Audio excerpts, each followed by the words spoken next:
तो स्टेट को उस इन प्रोविज़न को पूरा करने के लिए ख़र्चा करना होता है, और ख़र्चा करने के लिए रेवेन्यू जनरेट करना है कि पैसे आएंगे तो ख़र्चा करेंगे। और स्टेट जो है वो जैसे हम डे टू डे लाइफ में चलते हैं वैसे काम नहीं करती। हम तो ऐसे करते हैं कि हम अपना ख़र्चा डिफ़ाइन करते हैं, हमने कितना कमाया। मतलब हम कहते हैं कि मेरी अभी 1 लाख सैलरी है तो मैं 80,000 एक्सपेंस तक कर सकता हूँ। फिर मेरी सैलरी बढ़ जाती है, मेरी सैलरी हो गई 150, तो फिर मैं अपना एक्सपेंस बढ़ा दूंगा। स्टेट में ऑपोजिट होता है। स्टेट पहले ये डिफ़ाइन करता है कि मैंने ख़र्चा कितना करना है। अब स्टेट कहता है कि यार मैंने 100 रुपये ख़र्चा करना है अगले साल बजट में, तो फिर वो सोचता है कि अब मैं 100 रुपये कैसे जनरेट करूँ। तो रादर देन कि हम रेवेन्यू से या इनकम से एक्सपेंस की तरफ जाए, हम एक्सपेंस इनकम की तरफ जाते हैं टैक्सेशन में यूजुअली, जैसा कि पब्लिक फाइनेंस में होता है। तो अच्छा, तो मेरा जो प्रोपोजिशन है या थीसिस है या एजर्शन है वो यहाँ से शुरू होती है कि जो टैक्स है वो इन इटसेल्फ एक एलिटिस्ट टैक्स सिस्टम है पाकिस्तान में, और जो कि एक स्क्यूड सिस्टम है, जो एक अमीर तबका है या आप लोग जिसे बुर्जुआजी बोलते हैं, जो बुर्जुआजी है उसे रीइंफोर्स करता है, और जो गरीब है जिसे आप लोग प्रोलेटेरिएट बोलते हैं उस पर डिसप्रोपोर्शनेटली बर्डन करता है। तो इससे सब एग्रीड हैं या नहीं? तो अब बताएं क्यों एग्रीड है। मतलब जो टैक्सेशन है वो डायरेक्टली प्रोपोर्शनेट होनी चाहिए उसकी इनकम से। हाँ, प्रोग्रेसिव टैक्सेशन ना, रादर देन रिग्रेसिव टैक्सेशन। तो आप कह रहे हैं कि पाकिस्तान का जो टैक्सेशन सिस्टम है वो रिग्रेसिव है, इसलिए वो एक एलिटिस्ट सिस्टम है और उस सिस्टम को रिफॉर्मेशन की ज़रूरत है। ऐसे सब एग्री करते हैं। तो अच्छा, फिर आपने बीच में 2 बातें की। आपने कहा डायरेक्ट टैक्स और इनडायरेक्ट टैक्स। तो किसी को पता है डायरेक्ट और इनडायरेक्ट में क्या फ़र्क है? अलग लफ्ज़ों में डायरेक्ट टैक्स वो है जो कि इनकम पर टैक्स है, और इनडायरेक्ट टैक्स वो है जो कि ट्रांजैक्शन पर टैक्स है। ऐसा ही है ना कि अगर मैं 1 लाख कमाता हूँ, सर जो हैं वो 2 लाख कमाते हैं, हम दोनों जाते हैं स्टोर में लेस का पैकेट लेने के लिए। 18 रुपये सेल्स टैक्स मैं भी देता हूँ, 18 रुपये सेल्स टैक्स वो भी देते हैं, लेकिन जो इम्पैक्ट है 18 रुपये का वो मुझ पे ज़्यादा है, डबल है इनसे। तो इसका मतलब जो इनडायरेक्ट टैक्सेशन जिसे हम कह रहे हैं, जो कि इनकम की बेस पर नहीं हुई, मैं तो लाख कमाता हूँ, मुझ पर तो मेरे 18 नहीं आने चाहिए थे, लेकिन वो ट्रांजैक्शन की बेस पर हुई, तो ये इनडायरेक्ट टैक्सेशन है। तो इसका बर्डन मुझ पे ज़्यादा है रादर देन इन पर। तो अगर आप इसके पेज नंबर 5 पर आएंगे,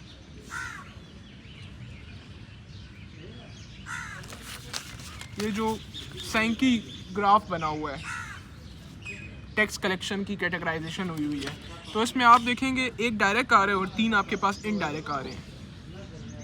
तो अपेरेंटली इस तरह है 2024 के नंबर्स के मुताबिक कि 51% जो है आपका इनडायरेक्ट टैक्स है, और जो बकिया है 49% वो डायरेक्ट टैक्स है। लेकिन असल में ऐसा नहीं है। असल में जो डायरेक्ट टैक्स के अंदर विद होल्डिंग है वो भी इनडायरेक्ट टैक्स है। जैसे फॉर इंस्टेंस विद होल्डिंग का कॉन्सेप्शन मैं पहले समझा देता हूँ। FBR कहता है कि अब मैं क्यों इतने लोगों के पीछे जाऊँ कि आप पर इतना बन रहा है आप टैक्स जमा कराओ, आप पर इतना बन रहा है आप टैक्स जमा कराओ, रादर देन मैं उस बंदे को पकड़ता हूँ जो कि सबको पैसे दे रहा है। जैसे इस्लामिया कॉलेज पर आ जाते हैं। इस्लामिया कॉलेज के FBR कहते हैं फाइनेंस डिपार्टमेंट को कि यार अब मैं क्यों उन सब की टैक्सेशन करूँ, सब टीचर्स की। फॉर इंस्टेंस 100 टीचर्स हैं इस्लामिया कॉलेज में, तो FBR कहेगा मैं 100 टीचर्स की टैक्सेशन नहीं करना चाहता क्योंकि मैं 100 लोगों के पीछे मुझे जाना होगा, मैं नहीं जाना चाहता। तो वह इस्लामिया कॉलेज से बोलेगा कि आपको मैं विद होल्डिंग एजेंट बना देता हूँ। आप जब सैलरी देंगे, जितना टैक्स उस पर एनुअल बन रहा है आप खुद ही कैलकुलेट करें, और वो पैसा आप उसे मत दें, आप उससे विदहोल्ड कर लें, आप उससे विदहोल्ड करके मुझे जमा करा दें। तो आपने सुना होगा जब कोई कहता है मेरी सैलरी से ऑलरेडी टैक्स कट रहा है, तो उसका मतलब ये होता है कि मुझसे ऑलरेडी पैसा विदहेल्ड हो चुका है। तो ये तो विदहोल्डिंग जो सैलरी की है वो तो ठीक है। फिर इसी तरह और प्रोविजंस होती है विदहोल्डिंग की। जैसे आपने मुझे सर्विस बेची, मैं फॉर इंस्टेंस एज्यूम करते हैं FBR ने मुझे विदहोल्डिंग एजेंट बना दिया है, आपने मुझे सर्विस बेची और विदहोल्डिंग रेट था फॉर इंस्टेंस 10% फॉर इंस्टेंस था। आपने मुझे 100 रुपये की सर्विस दी, आपने फॉर इंस्टेंस मेरे लिए बुक प्रूफ रीड की मेरी, आपने मुझे 100 रुपीज़ चार्ज किए। तो मैंने जब आपको पैसा दिया तो मैंने आपको 100 रुपये नहीं दिए, मैंने आपको 90 रुपये दिए, 10 रुपये जो है मैंने FBR में जमा करा दिए। लेकिन टैक्सेशन तो इनकम पर है, हमने तो पहली बात ही हम डायरेक्ट टैक्स में बात कर रहे हैं। तो मे भी आपका जो खर्चा है वो 100 से भी ज़्यादा हुआ, आपने लॉस में मेरा काम किया हो, लेकिन आपको वो 10 रुपये वापस FBR नहीं करेगा, रादर वो अपनी जेब में डाल लेगा। तो अलग लफ्ज़ों में उसने डायरेक्ट टैक्स को भी इनडायरेक्ट टैक्स बना लिया। अगर सबको समझ आ गई है मैंने क्या कहा, मुझे पता है थोड़ा सा मुश्किल है समझना शुरू में, लेकिन आप उसी तरह सोचें कि इनकम को हम जब इनकम को टैक्स करते हैं तो वो डायरेक्ट टैक्स होती है, जब ट्रांजैक्शन को टैक्स करते हैं तो इनडायरेक्ट टैक्स होती है। तो जब इन्होंने मुझे सर्विस दी तो मैंने जो उनको पैसे दिए वो इसकी इनकम नहीं है। इनकम क्या होती है, पहले ये मुझे कोई बता दे।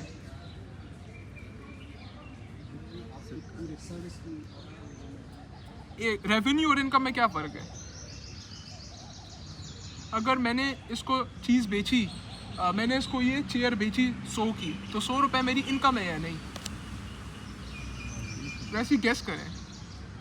इनकम नहीं है इनकम, क्योंकि मैंने चेयर भी तो ख़रीदी थी ना। मैंने फॉर इंस्टेंस 80 की चेयर ख़रीदी थी, तो मेरी इनकम क्या हो गई? 20 रुपये। 100 की मैंने बेची, 80 का मेरा एक्सपेंस था 20 रुपये, 100 रुपये मेरा रेवेन्यू हो गया। ठीक है, फिर हम उसी एग्जांपल पे दोबारा आते हैं। इन्होंने मुझे सर्विस दी, इन्होंने मुझे 100 रुपीज़ चार्ज किए, मैंने उन्हें 90 दिए, तो ये जो 90 रुपये इनकी इनकम है या रेवेन्यू है?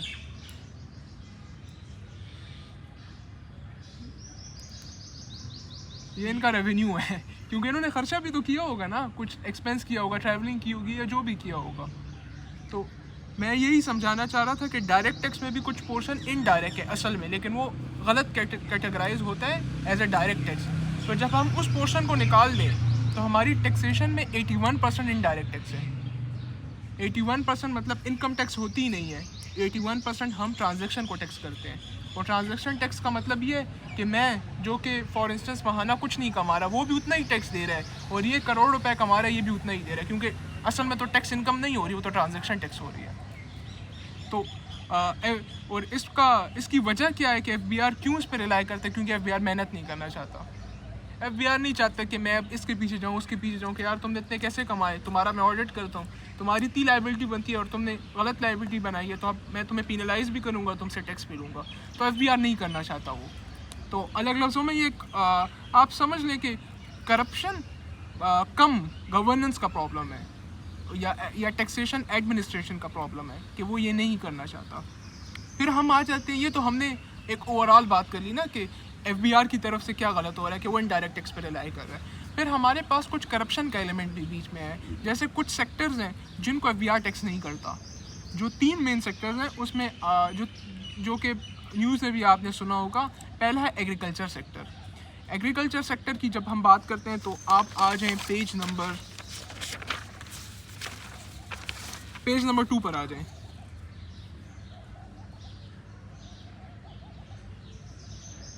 आ गए सब? अच्छा, पेज नंबर 2 पे जब आप फर्स्ट पैरा में लास्ट लाइंस देखेंगे कि 5% of the large land holders control 64% of all farm land, while 65% of the small farmers hold only 15%, and just 1% of the farmers own 22% of the total farm area। तो इसका ये मतलब है कि आपकी जो लैंड है या एग्रीकल्चर सेक्टर है वो पहले से स्क्यूड है।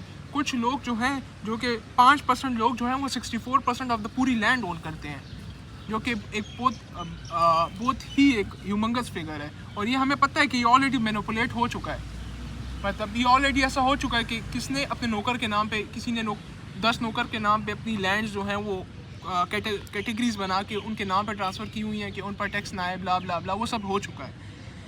तो यहाँ पे मैंने 3 कैटेगरी बनाई है 3 सेक्टर्स की, कि जो 3 सेक्टर हैं उनका GDP में कितना कंट्रीब्यूशन है। GDP क्या होता है? हाँ, वो क्या होता क्या है? फुल फॉर्म नहीं। हाँ, GDP है साल में आपने कितनी गुड्स या सर्विस जो बनाई है उसकी वैल्यू। जैसे अगर इस यूनिवर्सिटी में हमने 2 चेयर बेची है, एक चेयर 100 की बेची, तो इस यूनिवर्सिटी का GDP हो गया 2 चेयर्स बेची हैं, 200 GDP हो गया। तो फिर जब हम पाकिस्तान की GDP की बात करते हैं तो पाकिस्तान का GDP रुपए में ऑलमोस्ट 100 ट्रिलियन है, डॉलर्स में 370 बिलियन डॉलर्स है, जो कि डॉक्यूमेंटेड की हम बात कर रहे हैं, जो कि डॉक्यूमेंटेड इकोनॉमी है। अनडॉक्यूमेंटेड अलग है। अनडॉक्यूमेंटेड इकोनॉमी आपकी रिसेंट जो नंबर्स आए हैं उसके मुताबिक 500 बिलियन डॉलर्स पर जा चुकी है। इसका मतलब आपकी अनडॉक्यूमेंटेड इकोनॉमी आपकी डॉक्यूमेंटेड इकोनॉमी से 34% ज़्यादा है। तो वो अनडॉक्यूमेंटेड इकोनॉमी की तो हम बात ही नहीं कर रहे, वो तो हम कहते हैं चलो वो टैक्स हो ही नहीं रही। फिर हम विद इन डॉक्यूमेंटेड इकोनॉमी आते हैं। तो जब हम विद इन डॉक्यूमेंटेड इकोनॉमी आते हैं तो उसमें 3 सेक्टर्स हैं। एग्रीकल्चर जो कि 23% आपकी जीडीपी का पार्ट है, होलसेल और रिटेल सेक्टर दुकानदार वगैरह जो कि 18% है, और रियल स्टेट एक्टिविटीज़ जो कि 4% है, जो कि हमें पता है जो रियल स्टेट है वो अनडॉक्यूमेंटेड इकोनॉमी में ज़्यादा फॉल करता है। तो जो 4% है ये बहुत डिफ्लेटेड नंबर्स है, वो हमें ऑलरेडी पता है। फिर उसके बाद अगला कॉलम आप देखें तो आपको पता चलेगा इनका टैक्स में कंट्रीब्यूशन कितना है, जो कि बहुत मिनिमम है। जो कि जो एग्रीकल्चर है वो total 1% of the provisional tax है। एग्रीकल्चर लॉ के आप ही है ना। अच्छा, आपको शायद पता हो, औरों को ना पता हो कि 18 अमेंडमेंट के बाद एग्रीकल्चर की जो टैक्सेशन है वो फेडरेशन के पास नहीं है। एफबीआर एग्रीकल्चर इनकम को टैक्स नहीं कर सकता, रादर आई थिंक एक्साइज करता है और लोकल गवर्नमेंट करती है। एक्साइज जो है वो टैक्स मैंडेट लोकल गवर्नमेंट का है और एक्साइज के थ्रू लोकल गवर्नमेंट टैक्सेशन करती है। अक्सर जो एक्साइज वाले आपके घर आते हैं प्रॉपर्टी टैक्स के लिए, आपके घर किसी के आए हों तो हाँ, तो एक्साइज वाले वो आते हैं, क्योंकि जो प्रॉपर्टी टैक्स है वो एफबीआर का मैंडेट नहीं है। 18 अमेंडमेंट के बाद वो मैंडेट है प्रोविंशियल गवर्नमेंट का। अच्छा, तो हमने यहाँ पे फिर मैंने पोटेंशियल बता दिया कि इन सेक्टर से हम 4 ट्रिलियन कमा सकते हैं, ब्ला ब्ला ब्ला। नंबर्स में हम नहीं आते, आप लोग इकोनॉमी का तो कोई स्टूडेंट नहीं है ना, इकोनॉमिक्स का, हाँ, तो नंबर्स में नहीं आते, आप बोर हो जाएंगे। तो एक 4 ट्रिलियन जो है एक ह्यूमंगस अमाउंट है। आप ऐसा समझ लें कि पिछले साल टोटल कलेक्शन 9 ट्रिलियन थी, तो ऑलमोस्ट 50% तो हमने सिर्फ इन 3 सेक्टर से छोड़ दिया। और हम बात कर रहे हैं इन 3 सेक्टर्स की विद इन डॉक्यूमेंटेड इकोनॉमी।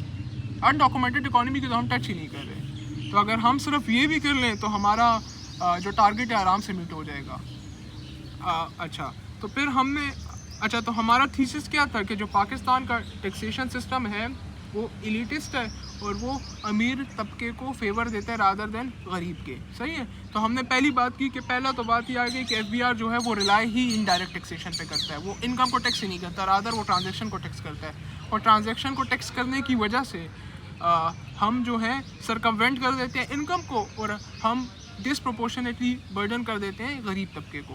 फिर दूसरी बात हम करते हैं कि हमारे जो सेक्टर्स हैं, 3 सेक्टर्स हैं विद इन डॉक्यूमेंटेड इकोनॉमी के, चूँकि वो पावरफुल हैं और चूँकि वो बैठे हुए हैं विद इन द पार्लियामेंट, जो कि अगर आप अगले पेज पर आएँ तो नंबर भी दिया हुआ है कि 50 नंबर आपका आ रहा है पेज नंबर 4 पर कि 52% ऑफ द नेशनल असम्बली, जो करंटली नेशनल असम्बली थी, वो आपकी बिलोंग करती है लैंडेड क्लास से।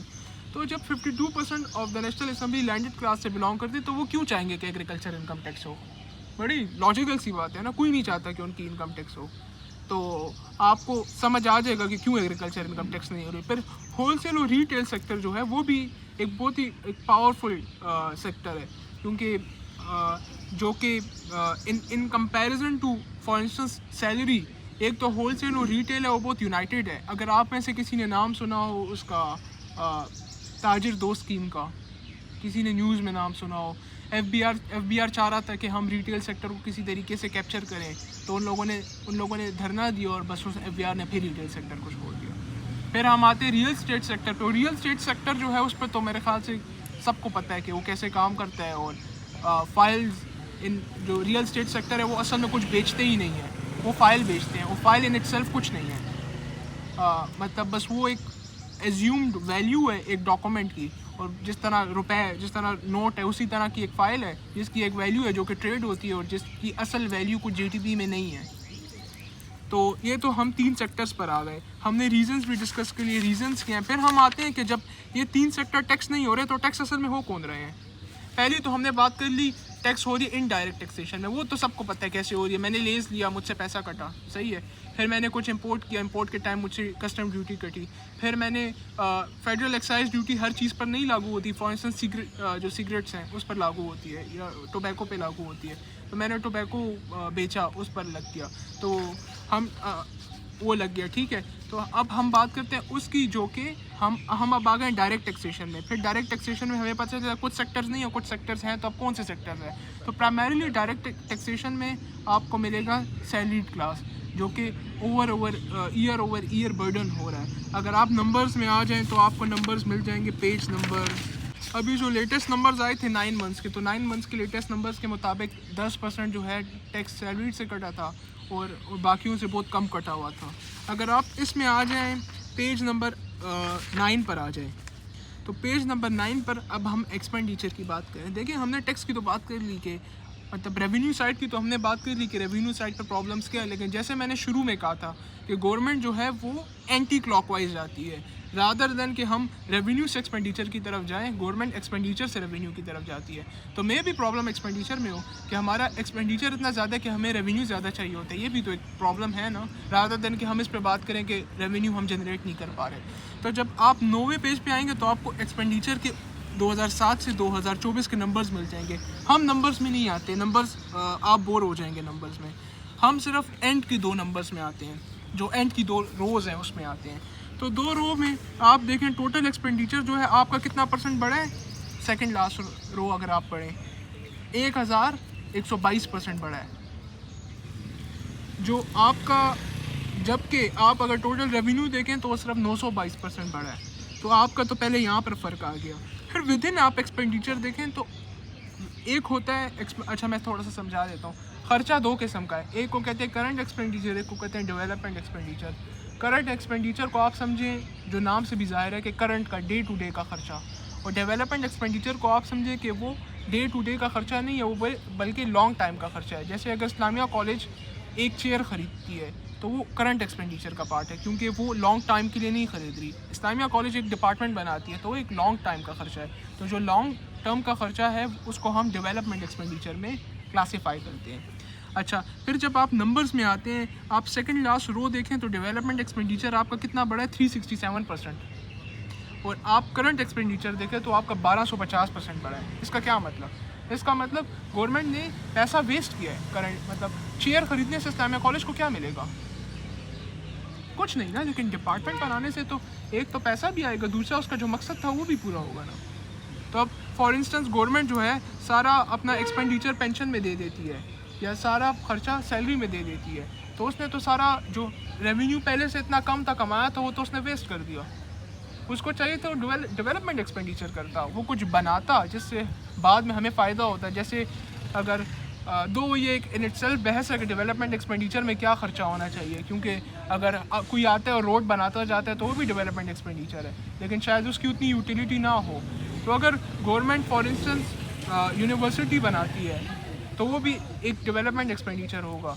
तो हमारा थीसिस ये होगा कि गवर्नमेंट को चाहिए कि वो रादर देन करंट एक्सपेंडिचर पे फोकस करने के डेवलपमेंट एक्सपेंडिचर पे फोकस करे।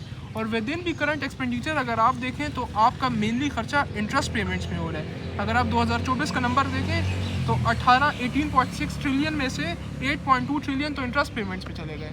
और इंटरेस्ट पेमेंट्स किसको हम लोन ओ करते हैं? हम ओ करते हैं, कोई बता दें गवर्नमेंट किस? हाँ, उसके बाद एशियन जो बैंक है हाँ, ADB को, वर्ल्ड बैंक को करते हैं। लेकिन ऐसा नहीं है। गवर्नमेंट जो है 70% जो गवर्नमेंट का लोन है वो है डोमेस्टिक बैंक्स का।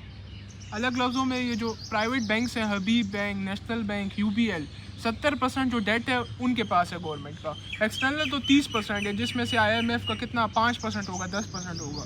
तो ये भी एक पूरा एक नैरेटिव होता है मीडिया पे कि वो IMF को गाली देते हैं लेकिन हबीब बैंक को कुछ नहीं कहते। हालांकि हमारे रेवेन्यू का 8.2 ट्रिलियन जो है उसमें से मेन पार्ट तो हबीब बैंक या UBL को जा रहा है, उनको तो IMF को तो कुछ पार्ट जा रहा होगा, लेकिन लोग उसे इग्नोर कर देते हैं, जो कि सेंस बनता भी है क्योंकि वो उनको एड्स देते हैं तो वो नहीं चाहेंगे कि हम उनको बुरा बोलें।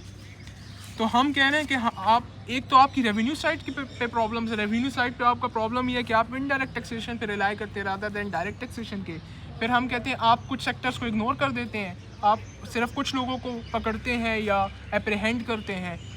जैसे हम ये भी टेक्निकली कहते हैं कि आपकी टैक्स बेस कम है। अगर आप में से किसी ने नाम सुना हो, जब टैक्स बेस कम कहते हैं इसका मतलब कि आप जिनसे पैसा ले रहे हैं वो बंदे ही कम हैं, तो आप उनसे कितना ही टैक्स ले लेंगे। तो अगर आप पेज नंबर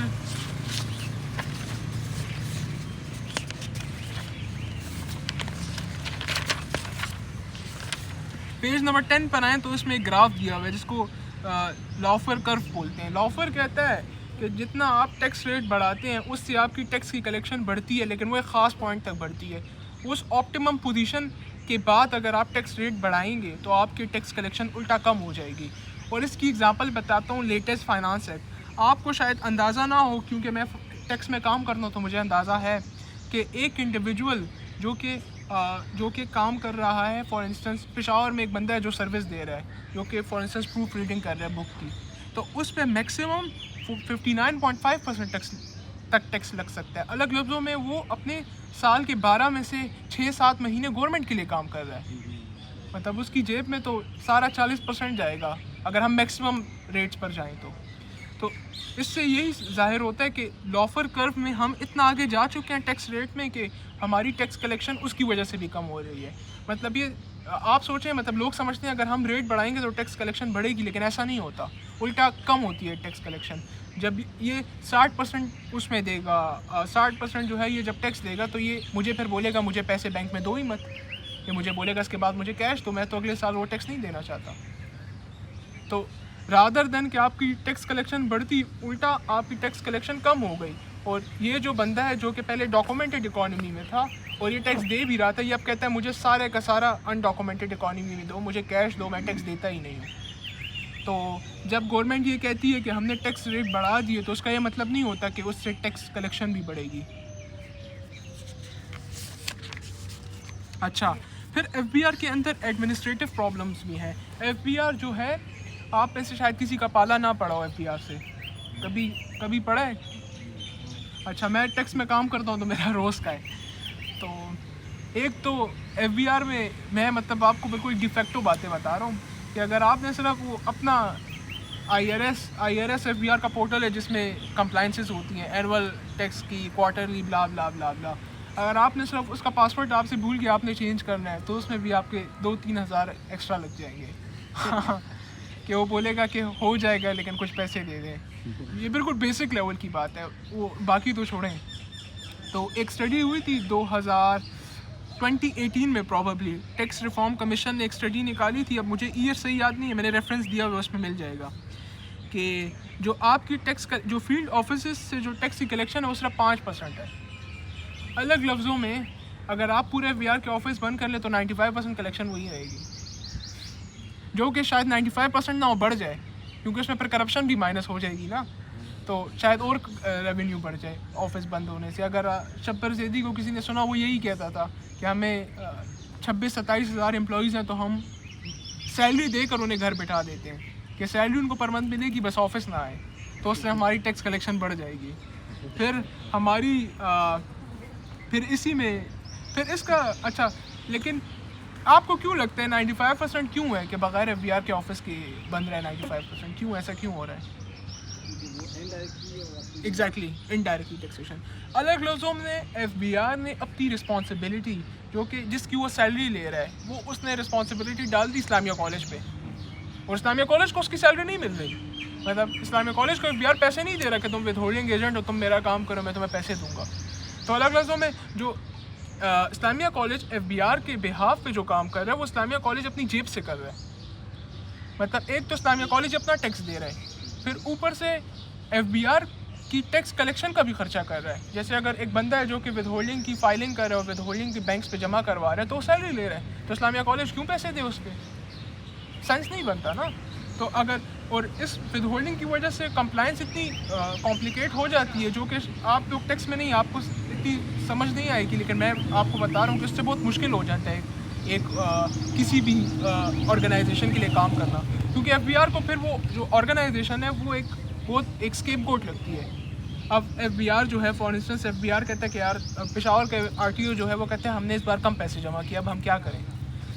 तो बोलते हैं बस हम रादर देन कि अब मैं इसके पीछे जाऊँ उसके पीछे जाऊँ, वो इस टाइम में कॉलेज को नोटिस भेज देता है कि आपने जो विथहोल्डिंग स्टेटमेंट लास्ट टाइम जमा कराई थी हमें वो रिकनसाइल करके बताएं। कि अब आप हमें बताएं कि आपने इतने लोगों को कितनी सैलरी दी और कितनी आपने विथहोल्ड करके आपने जमा करा दी। अब फॉर इंस्टेंस हम कहते हैं इस्लामिया कॉलेज ने पूरी नहीं कराई, उनसे गलती हो गई, तो एक तो वो उनसे वो टैक्स लेगा, ऊपर से इस्लामिया कॉलेज को पेनलाइज भी कर देगा इस बात पे कि जो काम मेरा था वो तुम कर रहे हो, लेकिन फिर भी तुमने वो सही नहीं किया, इसलिए मैं तुम्हें ऊपर पेनलाइज भी करूँगा। हालांकि इस्लामिया कॉलेज उसकी वजह से कॉस्ट ऑलरेडी वो ओवर बर्डन हो चुका है, क्योंकि उसको सैलरी देनी पड़ रही है एक और बंदे को। जैसे अगर मुझे इस्लामिया कॉलेज ने as a tax consultant hire किया है, ठीक है, तो जो इस्लामिया कॉलेज मुझे पैसे दे रहा है वो तो मुझे पैसे इसलिए दे रहा है क्योंकि FBR ने उसे कहा ना। तो अलग लफ्ज़ों में एक तो वो खुद टैक्स जमा करा रहे अपनी इनकम पर इस्लामिया कॉलेज, ऊपर से वो FBR का काम कर रहे और ख़र्चा भी कर रहा है मुझ पर, क्योंकि वो FBR अपना काम नहीं करना चाहता। तो अब FBR का और FBR की जब कलेक्शन कम होती है तो FBR को बहुत आसान तरीका मिल जाता है कि हम रादर देन कि अब मैं 100 टीचर्स पर जाऊँ, बस इस्लामिया कॉलेज को नोटिस कर देता हूँ। और ज़्यादातर ऐसे होता है कि फिर नोटिस का जवाब होता नहीं है इस्लामिया कॉलेज के बाद, क्योंकि उन्हें इतनी समझ नहीं होती, तो बस वो कहते हैं कि हम पैसा दे देंगे, तो फिर वो करप्शन का साइकिल शुरू हो जाता है। तो इनडायरेक्ट टैक्सेशन अलग लफ्ज़ों में करप्शन को भी इफ़ेक्ट कर रही है, और जो एलीट क्लास है उसे फ़ायदा दे रही है, दो डायरेक्टली फ़ायदा नहीं दे रही है, 18 रुपये ये भी लेस दे रहा है, लेकिन हम दोनों की इनइक्विटी की वजह से, वेल्थ इनइक्विटी की वजह से इससे फ़ायदा हो रहा है, क्योंकि मुझे नुकसान हो रहा है, क्योंकि 18 रुपये मैंने दिए, मैंने तो 100 रुपये कमाए, इसने तो 200 रुपये कमाए, ये भी 18 दे रहा है, तो इससे फ़ायदा हो गया ऑटोमेटिकली। तो वही हमारा जो पहला थीसिस था कि जो इस टैक्सेशन है वो इन इटसेल्फ एलिटिस्ट है, और वो अमीर तबके को फ़ायदा देती है रादर देन गरीब तबके की। अच्छा, फिर आप आ जाएं पेज नंबर 3 पे। फिर पेज नंबर 3 पर हम देखते हैं कि ओवर द ईयर्स यही जो तबके हैं जो कि हाई अर्निंग तबके हैं, गवर्नमेंट ने उनको एमनेस्टीज़ भी दी है, चाहे वो 2018 में गवर्नमेंट हो, 2018 में नून लीग की गवर्नमेंट थी, उसने एमनेस्टी दी जिसमें उसने 135 लोगों को 62 अरब छोड़ के 3 अरब ले के उन्हें एमनेस्टी दे दी कि बस 3 अरब आपने दे दिए काफ़ी है। और फिर उसके बाद PTI ने 2019 में भी एक स्कीम दी जिसमें उसने 31 बिलियन एसेट्स डिक्लेरेशन के ऊपर 2 बिलियन लेके उन्हें जाने दिया, 20 अरब की उन्हें रिलीफ दे दिया। तो जब एक सैलरीड क्लास है, जब टैक्स नहीं जमा कराता तो उसे ऐसा कोई रिलीफ नहीं मिलता, जो कि ऑलरेडी कम कमा रहा है। और ये लोग जो कि अनडॉक्यूमेंटेड इकोनॉमी में पैसा इन लोगों ने रखा हुआ था, इन लोगों ने पैसा कमाया, वो डॉक्यूमेंटेड इकोनॉमी में भी आ गया ऑटोमेटिकली, वो भी कम टैक्स देकर। तो ये मैं अगर फॉर इंस्टेंस मैं सैलरी ले रहा हूँ तो ये ऑटोमेटिकली मेरे साथ ज़्यादती है। तो ये इस थीसिस को अगेन रीइंफोर्स कर रहा है कि जो हमारी रिजीम्स हैं गवर्नमेंट की, वो अमीर लोगों को फैसिलिटेट करती है या रीइंफोर्स करती है उन क्लास एसिमेट्रिक हायरार्कीज़ को। जो अमीर है उस तबके को फ़ायदा देती है, जो गरीब है उन्हें फ़ायदा नहीं मिलता। फिर हम आते हैं कि चलो अब हमने रेवेन्यू पे भी बात कर ली कि पैसे में क्या मसला है कमाने में, हमने इस पर भी बात करी, एक्सपेंडिचर में क्या प्रॉब्लम्स हैं कि एक्सपेंडिचर जो है डेवलपमेंट एक्सपेंडिचर नहीं होता, रादर करंट एक्सपेंडिचर होता है, और करंट में भी इंटरेस्ट पेमेंट्स होती है, और इंटरेस्ट पेमेंट्स भी ज़्यादातर डोमेस्टिक बैंक्स को होती हैं, और एक्सटर्नल जो भी हमारे बायलैटरल और मल्टीलैटरल जो जिनसे हमने लोन लिया हुआ उन्हें होती हैं। फिर हम आते हैं जब हमारे पास पैसा आ गया तो फिर हम उस पैसे का क्या करते हैं, फिर हम वो जो पैसा हमारे पास आता है वो जाता है वो डिस्ट्रीब्यूट होता है विद इन प्रोविंसेस में, जिसको और जो फार्मूला है उसको हम बोलते हैं NFC अवार्ड। आप में से किसी ने नाम सुना हो तो जो NFC अवार्ड है, जिस फार्मूले के तहत आजकल रेवेन्यू डिस्ट्रीब्यूट हो रहा है, वो है 2010 का 7th NFC अवार्ड जो है वो फार्मूला है। और उस फार्मूले का प्रॉब्लम ये अगर पेज 7 में आप आए कि उसमें 82% जो वेटेज है वो पॉपुलेशन का है।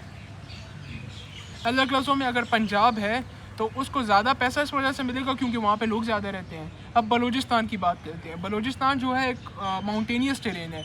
बलूचिस्तान की एरिया ज़्यादा और लोग कम है, जो उसको पॉपुलेशन डेंसिटी शायद बोलते हैं ये अर्बन प्लानिंग में, कि उसकी पॉपुलेशन डेंसिटी कम है। तो अब उसको इस फार्मूले की वजह से डिस्ट्रीब्यूशन सही नहीं मिलेगी। तो हमारे पास ये पूरा सिस्टम, रेवेन्यू साइड पे भी ये मसला है एलिटिज़म का कि हम अमीर तबके को छोड़ देते हैं। एक्सपेंडिचर साइड पे भी प्रॉब्लम है कि हम खर्चा डेवलपमेंट एक्सपेंडिचर नहीं करते। अलग लफ्ज़ों में मैं इस्लामिया कॉलेज एक और नहीं बनाऊंगा, रादर मैं प्राइवेट बैंक्स को इंटरेस्ट पेमेंट्स करूँगा। रेवेन्यू साइड पे भी मैं अमीर बंदे को फ़ायदा दे रहा हूँ, एक्सपेंडिचर साइड पे भी अमीर बंदे को फ़ायदा दे रहा हूँ। फिर जब मैं डिस्ट्रीब्यूट करता हूँ उस रेवेन्यू को विद इन प्रोविंसेस में, तो वो भी मैं ऐसे करता हूँ कि जो अमीर प्रोविंस है या जहाँ पर अमीर लोग रहते हैं उन पर उनको ज़्यादा पैसा मिले रेवेन्यू से और जो गरीब है उन्हें कम मिले। तो वही एट द एंड वही जो पहला हमने जिस थीसिस से शुरू किया था कि जो पाकिस्तान का टैक्सेशन का मैकेनिज़्म है ये रादर फिस्कल मैकेनिज़्म है। फिस्कल मैकेनिज़्म का मतलब ख़र्चा भी आ गया और कमाई भी आ गई। जो दोनों component of the fiscal account हैं वो दोनों इलीटिस्ट हैं, वो दोनों अमीर को फ़ायदा देते हैं और गरीब को नुकसान देते हैं। तो अगर किसी का सवाल हो तो